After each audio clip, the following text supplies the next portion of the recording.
Bienvenidos cada uno de ustedes. El día de hoy vamos a desarrollar nuestra clase en el curso de Psicología y Psiquiatría Aplicada.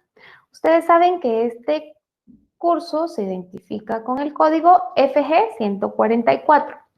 Ya estamos desarrollando nuestro tema de la semana número 2. El tema de la clase de hoy es clasificación de la personalidad. Vamos a conocer tipologías de la personalidad presentadas por Carl Jung y vamos a ver el enneagrama. Mi nombre es Mariana Girón, soy psicóloga, soy docente universitaria y hoy olvidé ponerles el correo electrónico, pero pues ustedes ya lo conocen. El correo electrónico del curso es fg144@urural.edu.gt. Ustedes saben, como futuros abogados, que pues la participación, los comentarios y los aportes que ustedes puedan hacer enriquecen el contenido de la clase. Para mí es muy especial leerlos, ver que sí están conectados y que realmente están comprometidos con su educación. El objetivo de la clase de hoy es poder identificar la clasificación y los tipos de personalidad. ¿Por qué es importante entonces que ustedes como abogados en este curso vayan conociendo rasgos de personalidad, vayan entendiendo qué es el temperamento, qué es el carácter, cómo se constituye una personalidad, qué es lo que nos hace ser quienes somos? ¿Para qué les va a servir a ustedes como abogados? Cuando hablamos de personalidad en psicología, no estamos hablando de la personalidad civil o jurídica, perdonen. Buenos días. Dígame. Que solamente para comentarle que ya no pasó por lo de Quito a solicitar su tarjeta de crédito. Usted, ok, yo le llamo en un momento, muchas gracias. Ay, perdón, jóvenes. El conjunto de los rasgos que conforman una personalidad, la personalidad va a formarse de los rasgos y las cualidades que configuran la manera de ser una persona y la diferencian de los demás. Cuando hablamos de personalidad, nos referimos a psicología a lo que es el ser, a la persona, no a la personalidad jurídica o no a la personalidad civil que puede llegar a tener una persona, porque ustedes en derecho también tienen una definición para personalidad y si me la quieren compartir en el correo, ya saben que para mí es un placer leerlos. Así vamos a entender cuál es la diferencia de personalidad en civil y cuál es la diferencia de personalidad en psicología. ¿Eso aparece dónde, jóvenes? En su código civil.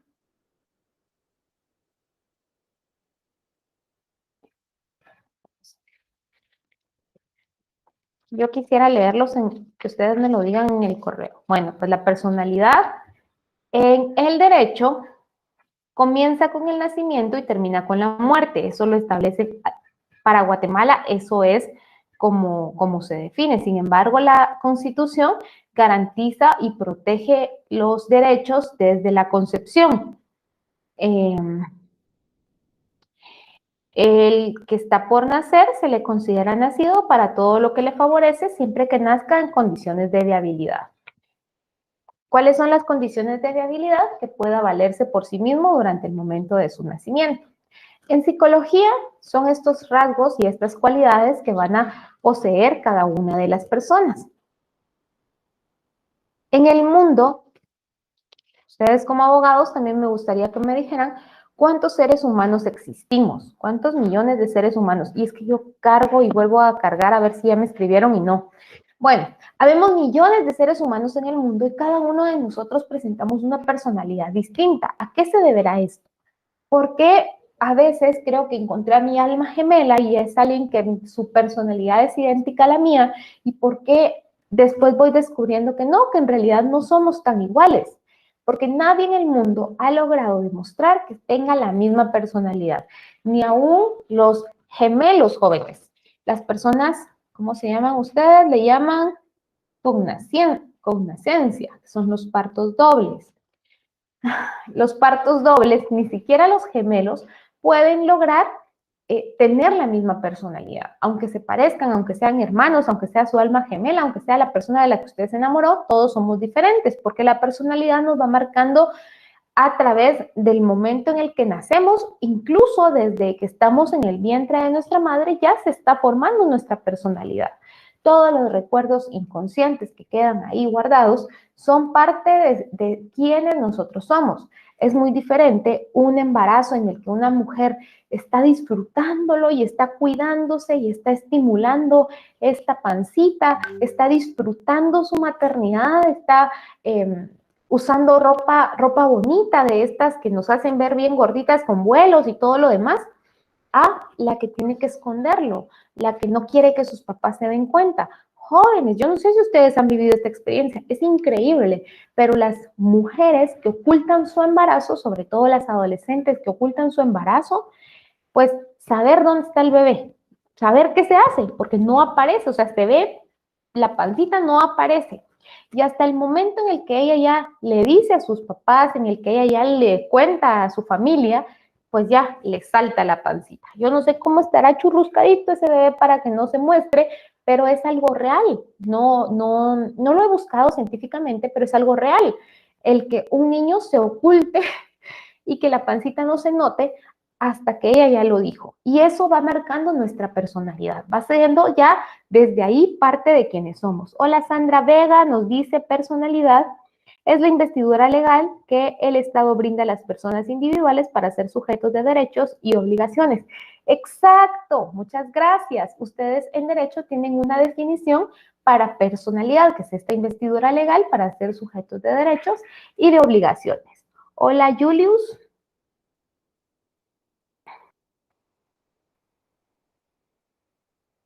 Sí, por acá pueden comentar la clase, por supuesto. Nos pregunta Julio César Arreola que si pueden hacer comentarios, sugerencias, aportes y dudas a través del correo. Y claro que sí, estamos trabajando en tiempo real. Yo creo que hay una diferencia como de 30 segundos por la proyección y la plataforma que utilizamos, pero todo está para que podamos interactuar de esa manera, a través del correo electrónico. Bueno, entonces la persona o su personalidad en psicología va a diferenciarse de todas las personas. Y esta personalidad se va a constituir por el 50% de su temperamento y el 50% de su carácter. Esta combinación lo hace ser a usted quien es. Y el temperamento realmente no es algo que nosotros elijamos, deseemos o querramos controlar. El temperamento es heredado, jóvenes, es genético. A usted le hereda, tal vez no nos heredan terrenos, pero nos heredaron el temperamento que tenemos. Y el temperamento, que es algo genético, puede ser, ahorita lo vamos a ver, el temperamento pues ya es parte de nuestra personalidad, ya viene desde el momento en que nacemos, pero también puede llegar a ser modificado o potencializado por medio de nuestro carácter. El carácter es esta constitución social que hacen nuestros padres y la sociedad de nosotros. En el carácter sí se pueden modificar ciertos rasgos de la personalidad, en el carácter sí lo podemos ir moldeando, sí lo podemos ir corrigiendo, el carácter sí lo vamos formando. Si mi temperamento me hace ser una persona, a ver, como tranquila, como muy organizada, pero muy inhibida y no me gusta hablar en público, este es mi temperamento. Entonces, a través de mi carácter y de la formación que los padres vayan a tener conmigo, yo debería de buscar potencializar estas debilidades y buscar la forma de que ya no pueda yo dejar o que ya no pueda yo permitir el no continuar explotando mis virtudes, como el hablar en público, por ejemplo. Existen 4 tipos de temperamento, nos dice la Salo, me parece un signo de interrogación, yo creo que es Salomón, ¿no? Bueno, compañero de apellido Minches, o compañeras, no logro.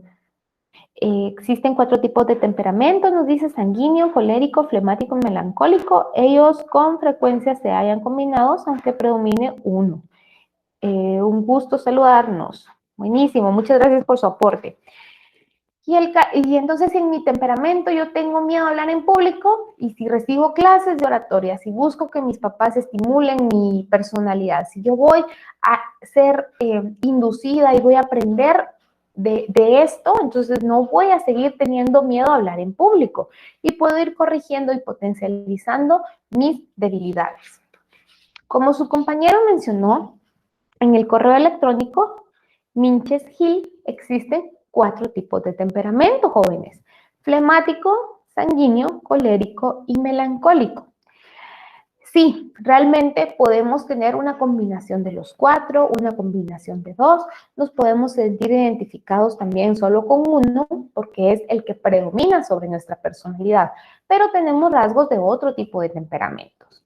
El flemático se caracteriza porque es alguien tranquilo, porque es alguien que es eficiente, es una persona muy organizada, es muy práctico, suele ser muy desconfiado, es una persona que difícilmente da su amistad a alguien, le cuesta ser amigos por esta misma desconfianza que pueda llegar a tener. Es ansioso, es indeciso. El flemático podemos considerarlo que tiene una mayor tendencia a tener inseguridad, porque necesita la validación de alguien más para poder decidir lo que él necesite. El flemático es una persona que cumple con las cosas que se le solicitan. El flemático también es una persona muy diplomática, es práctico. El flemático tiene un buen sentido del humor, pero dentro de sus debilidades, pues podemos mencionar que es una persona indecisa, que le cuesta mucho tomar decisiones y generalmente las va a consultar con los demás, y como les digo, para tomar una decisión va a necesitar la validación de alguien. El flemático quiere hacer algo, pero necesita que por lo menos unas 5 personas antes le hayan dicho que lo que está decidiendo es una buena idea. Y pues a veces se pueden aprovechar de ellos de manera de que los puedan llegar a manipular o querer controlar. Son indecisos, pueden ser vistos como calculadores porque les gusta medir las consecuencias que van a tener sus actos antes de realizarlas. Los flemáticos son un tanto egoístas, pueden llegar a padecer, como lo mencionamos acá, son ansiosos, pueden llegar a padecer de ansiedad y les da muchísimo miedo el peligro, entonces no se arriesgan a aventuras, por ejemplo, como otro tipo de temperamentos, como el sanguíneo, que es alguien un poco más egocéntrico, es una persona muy inestable, es muy simpático, es atento, hace amigos con facilidad, es muy entusiasta, es una persona muy compasiva. El sanguíneo es muy confiado, confía en las personas fácilmente y le da su amistad a todo el mundo. Sabe ser un buen compañero, tiene mucho carisma, trata de comprender a los demás, trata de ser comprensivo con las excusas que las personas les puedan llegar a manifestar.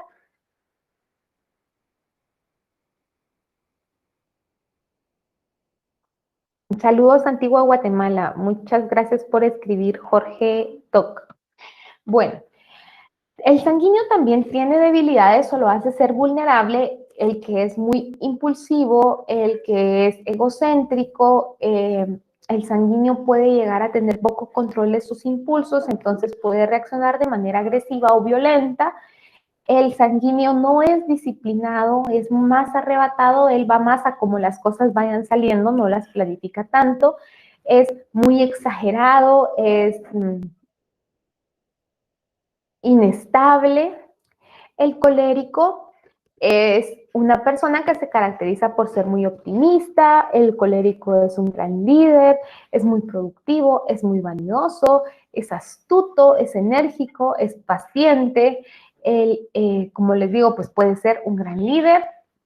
Busca siempre la resolución de los problemas antes de ver quién tiene la culpa, y esa es una gran habilidad para poder ser un gran líder.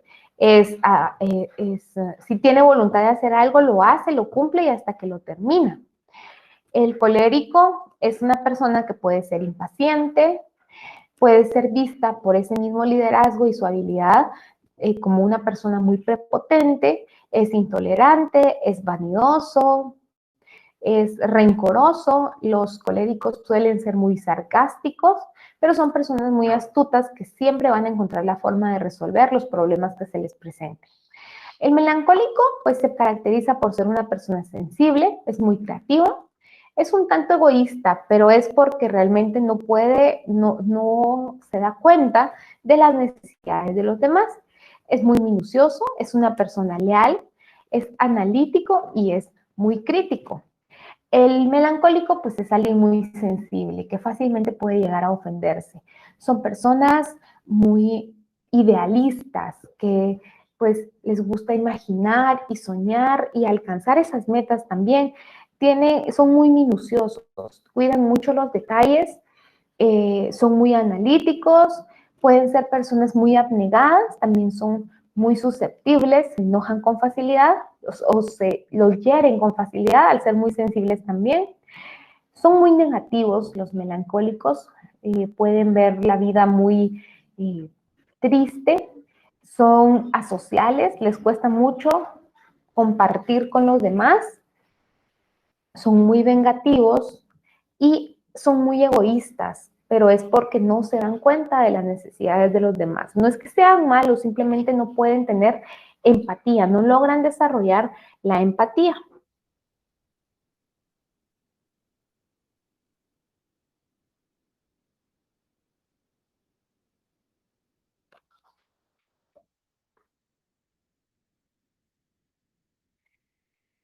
Jung nos presentaba aquí están las 8, la clasificación de la personalidad en base a 8 modelos. Las teorías han quedado en conceptos de cómo el inconsciente colectivo o los arqueotipos van fundamentando la personalidad de cada una de las personas, van haciéndonos ser quienes somos. Y sentimos que estos tipos de personalidad que van a ser variados en cada uno de nosotros son parte de lo que somos, nos hacen ser quien en realidad somos. Bueno, la clasificación de la personalidad de acuerdo a Jung nos presenta el pensamiento introvertido. Estas personas que tienen un pensamiento introvertido están interesados en las ideas en lugar de los hechos. Les importa la realidad del interior y ponen poca atención a las personas. Son personas muy tercas, muy tenaces para defender y llevar a cabo sus ideas, pero a la vez son muy influenciables. Suelen ser personas a las que se les pueda explotar fácilmente. Tener una secretaria que tenga ese pensamiento introvertido para que sea fácilmente explotable. No perciben las malas intenciones en los demás, no son conscientes de la maldad, suelen confiar con facilidad en su círculo social, en las personas ajenas a ellos.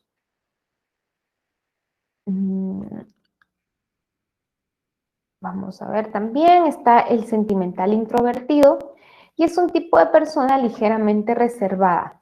Cuando hablamos de una personalidad ligeramente reservada, nos estamos refiriendo a que son muy prudentes, a que son muy meticulosos y muy cuidadosos con quienes van a llegar a confiar. Estas personas sentimental introvertidas suelen tener pocos amigos en sus redes, suelen no aceptar solicitudes de personas que no conocen, porque cuidan mucho sus sentimientos y van hacia adentro, o sea, son muy cuidadosos de demostrarlos también, pero son muy simpáticos, tienen mucha empatía, ellos pueden demostrarle al mundo pueden demostrarle a cualquier persona que realmente lo van a comprender. Cuando una persona los necesita, estos sentimental introvertidos realmente están para ellos. A mí me gustaría que ustedes me dijeran si se sienten identificados con alguna de estas clasificaciones de la personalidad o cuál es la que más se adapta a la personalidad de ustedes para conocerlos. Porque si usted me dice, yo tengo un temperamento colérico y mi clasificación de personalidad, de acuerdo a Jung, es pensamiento extrovertido. Entonces a mi mente va a venir y yo voy a sentir que ya lo conozco de alguna manera. El sentimental introvertido es amoroso, muy amoroso, jóvenes, pero le cuesta muchísimo demostrarlo. Lo pueden llegar a percibir como una persona callada, inaccesible, que es difícil de comprender, que es muy melancólica. Cuando una persona tiene dificultad, saludos a la distancia, dice, a la distancia o a mí. Muchas gracias, José Gilberto. Qué bueno que les guste la clase. Ay, no se imaginan cómo soy yo de feliz cuando envían un correo y dicen que les está gustando la clase. Cuando hablamos de una persona sentimental introvertido y leemos que son muy amorosos y sabemos de que son amorosos, pero no lo pueden demostrar, a lo mejor venga a nuestra mente alguien. A ver si lo tengo aquí. Aquí está. Y es importante que también nosotros aprendamos a identificar cómo las personas muestran el afecto, el amor o el cariño que puedan llegar a tener por los demás. Gary Chapman es un escritor de un libro que se llama Los 5 lenguajes del amor. Él narra cómo las personas pueden demostrar su amor de diferentes maneras. Algunos lo hacen a través de las palabras de afirmación, diciéndole cosas bonitas o haciéndolo sentir que realmente están para usted, validado y apoyado. Algunas personas lo hacen a través de regalos. Si yo le doy un regalo, pues significa que yo le estoy prestando atención, que le estoy demostrando el amor, que le estoy demostrando mi afecto. Si yo le presto atención, si le doy tiempo. Voy a poner acá. Bueno, esto de los 5 lenguajes del amor nos permite entender que no todos amamos o demostramos el amor de la misma manera, jóvenes.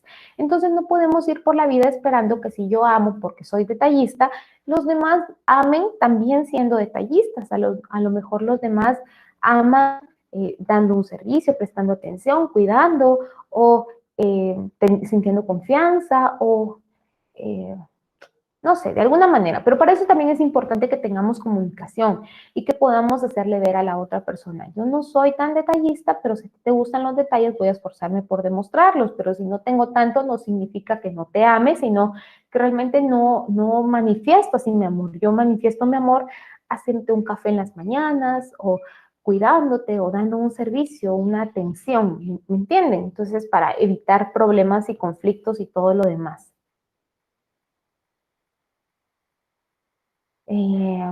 ¿Cuál nos toca? Sensación introvertido. Bueno, pone énfasis en la experiencia subjetiva en lugar de los hechos por sí mismos. Se nutre de su impresión sensorial y viven inmersos en sus sensaciones internas. Es un perfil típico de personas como músicos, artistas. Las personas de una sensación introvertida suelen vivir o suelen mantenerse en un mundo irreal. Sueñan con facilidad, anhelan muchas cosas, son muy así como muy músicos o poetas o sensación introvertido van a un lugar en el mundo en el que desearían que las cosas fueran diferentes.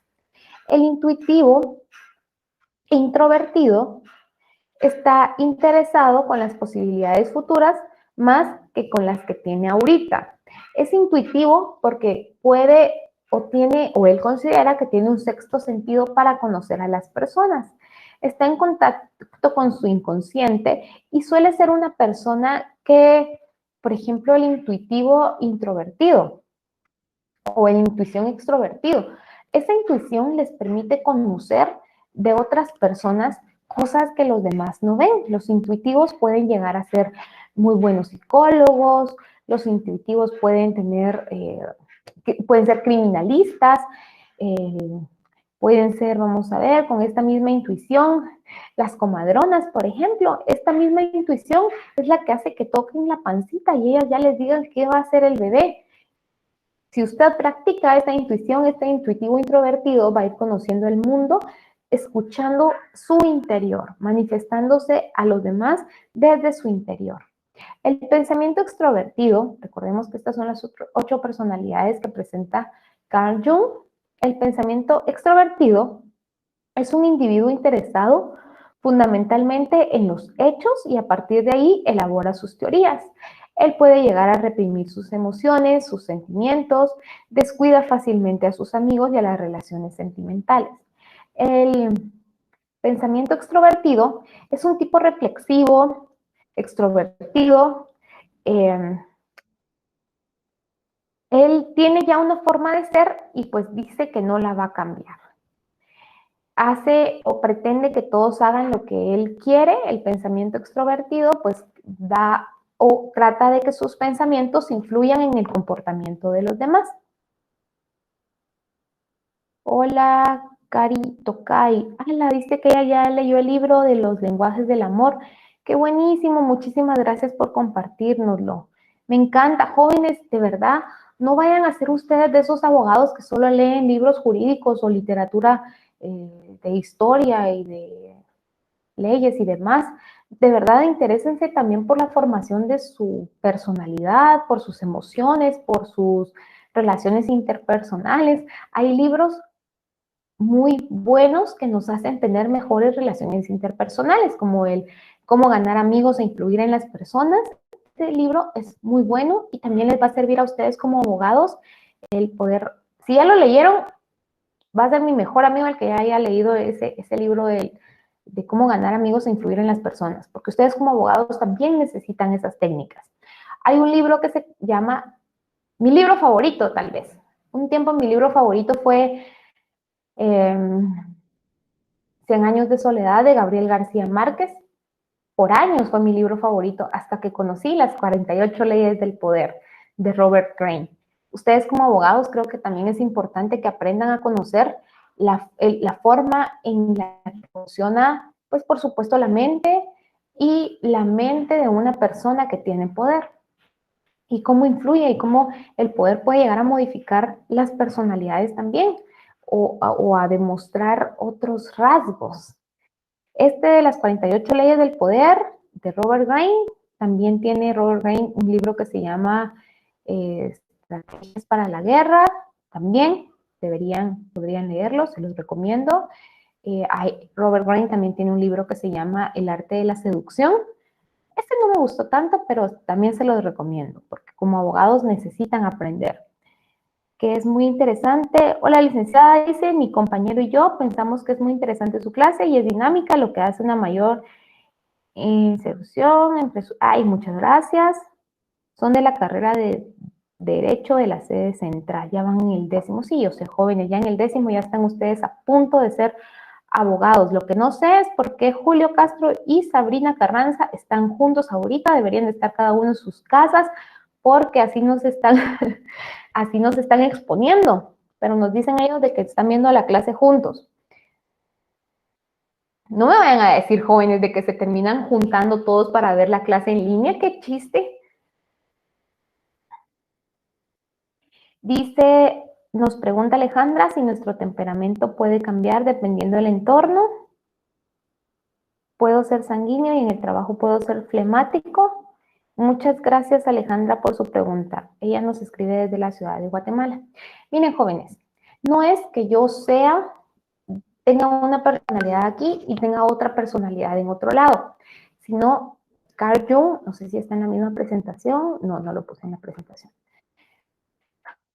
¿Dónde íbamos para que no nos perdamos? Voy a terminar de explicarles cuáles son estas clasificaciones que Carl Jung nos presentaba y después vamos a irnos a esto de lo que nos preguntaba su compañera. Lo voy a anotar para que no se me olvide. Bueno, entonces, vamos viendo el sentimental extrovertido. Bueno, pues él es una persona interesada en cultivar las relaciones humanas. Le gusta mucho hacer amigos, ser el centro de atención, ser el alma de la fiesta. Le gusta mucho tener amigos. Él dice que se da con más frecuencia en las mujeres. Sin embargo, pues Jung también establece que los hombres también lo puedan llegar a desarrollar. Su actividad intelectual es muy restringida. Quiere decir que a estos sentimental extrovertidos no les gusta tanto aprender, sino les gusta más la fiesta. Ustedes van a traer a su mente a alguien que no es como que disfrute de leer, sino que prefiere irse los fines de semana a exponer con el virus que está allá afuera. El sensación extrovertido pone énfasis en la percepción que le provoca la realidad que es tangible, lo que realmente pueda ver, lo que sí, una realidad que se lo demuestren. A mí no me basta que usted me diga que me quiere si no me lo demuestra. A mí no me basta que usted me diga que es responsable si no lo demuestra. Como estudiantes, no me basta que me diga que ustedes ya van a ser abogados si ni siquiera se conectan a las clases? O sea, yo quiero que ustedes demuestren que sí van a llegar a ser buenos abogados. El sensacional extrovertido o el sensación extrovertido tiene una tendencia a buscar el placer también, necesita cambiar de estímulos constantemente, le atribuye un valor incluso mágico a las formas de manifestarse en sus relaciones interpersonales. El sensación extrovertido se aburre, ¿va? Entonces, quiere hacer cosas diferentes siempre. Y qué difícil seguirle el ritmo a una persona así, porque le puede estar viendo una serie tranquilamente y de repente ya se aburrió, hagamos otra cosa, vamos a dar una vuelta.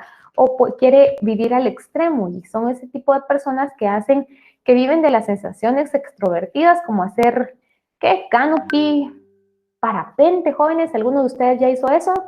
A mí está como dentro de las cosas que quiero, de las experiencias que quiero vivir este año. El parapente, que es como volar en el aire con en parapente, pues así se llama, perdón. Intuición extroversión o el intuitivo extrovertido es muy aventurero, su interés va por una cuestión de permanecer y alcanzar ciertos objetivos y luego necesita otra perspectiva, pero es una persona que siempre alcanza sus metas y se esfuerza mucho por ellas. Es muy entusiasmado con los proyectos, son muy carismáticos, eh, son intelectuales, pero también son sentimentales y son muy apegados a la integridad. Su moral es muy, sí realmente le ponen importancia a la moral. Bueno, nos preguntaba su compañera de cómo puede llegar a modificarse la personalidad en ciertos ambientes o dependiendo del entorno. Dice Julio César que deberíamos de realizar un test, dice. Voy a anotar, pero aquí no creo, jóvenes. Miren, pues, los test, a ver si tengo uno a la mano para mostrarles cómo es. Miren, aquí hay un manual.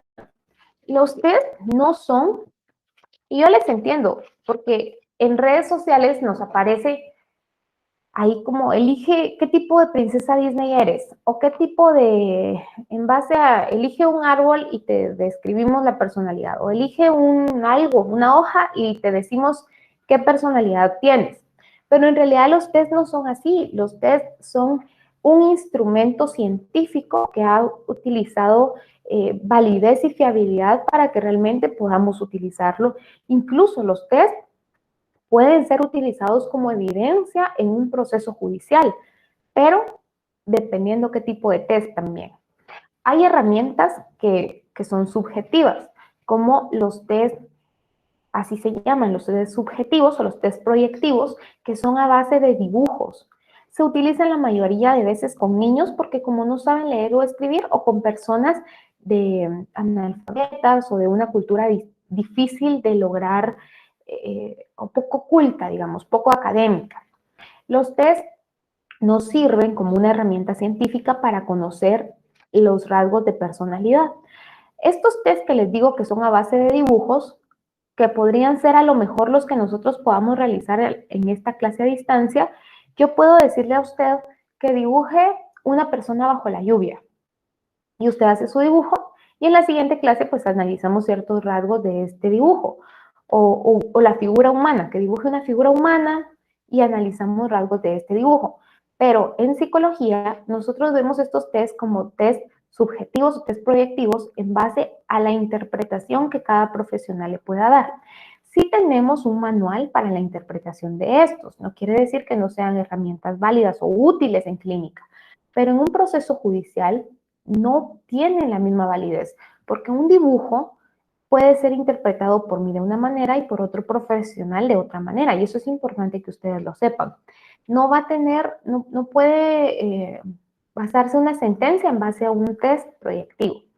Sin embargo, si usted me presenta un test que ¿cuál?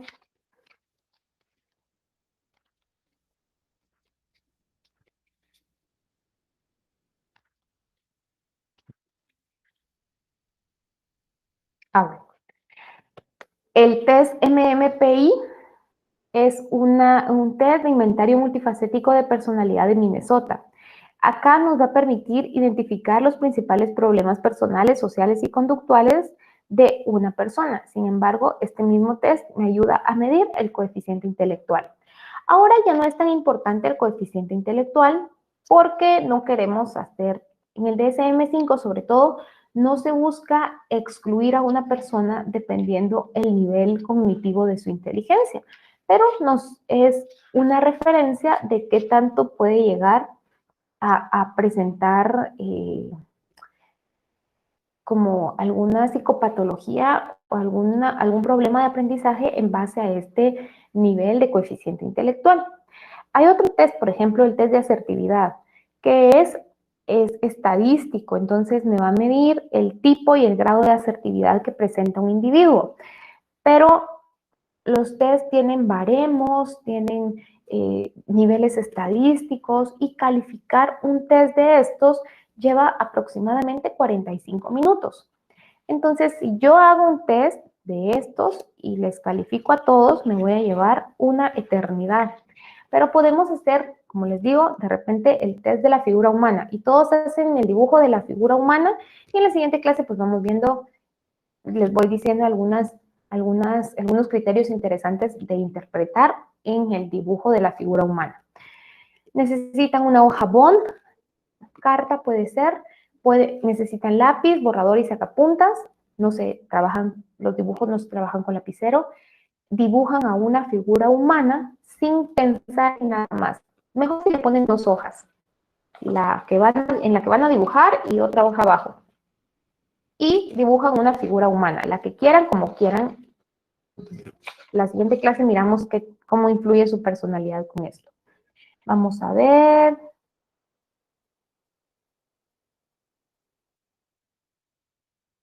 Comentamos en este chat que es muy interesante su clase. Ah, bueno, dice, nosotros estamos cada quien en su casa, dice, pero que tienen un chat en línea donde interactúan. Muchas gracias. Ahora ya entendí que bueno, nos están exponiendo entonces. Alejandra Matías. Nos identificamos con todas. Es normal que nos podamos llegar a identificar con todas. Otra vez dice Julio César. Mándemelo, miremos cuál es.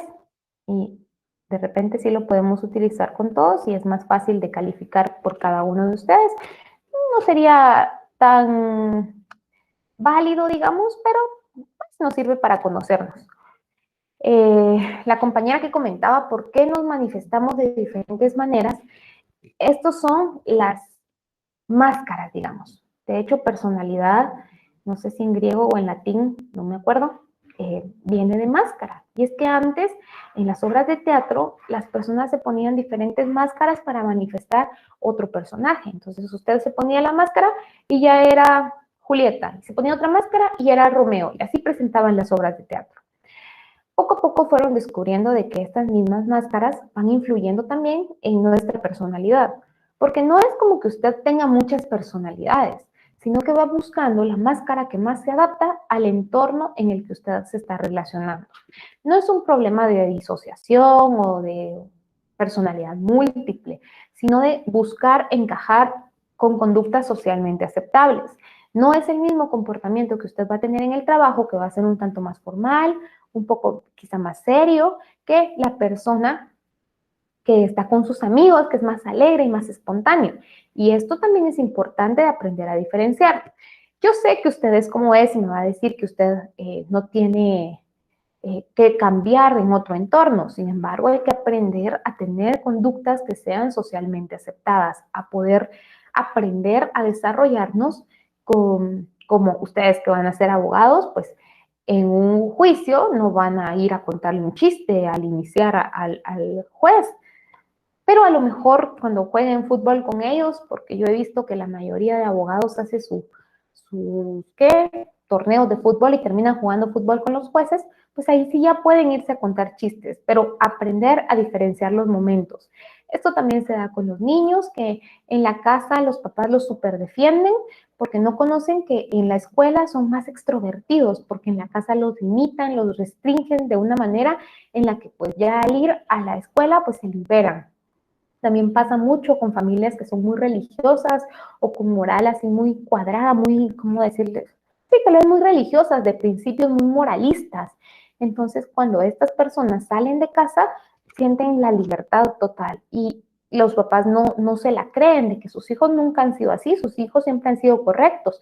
Y como no, pues si la hija quiere opinar diferente, le pegan o la castigan o la regañan. Entonces ella encuentra un espacio en donde ella puede liberarse y ser quien realmente quiere ser y pareciera de que algo está pasando y que está manifestando un problema de personalidad, cuando en realidad pues es parte del dejar ser a la persona quien quiera ser.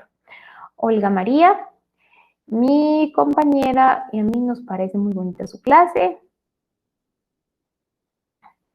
Gracias, desde Petén.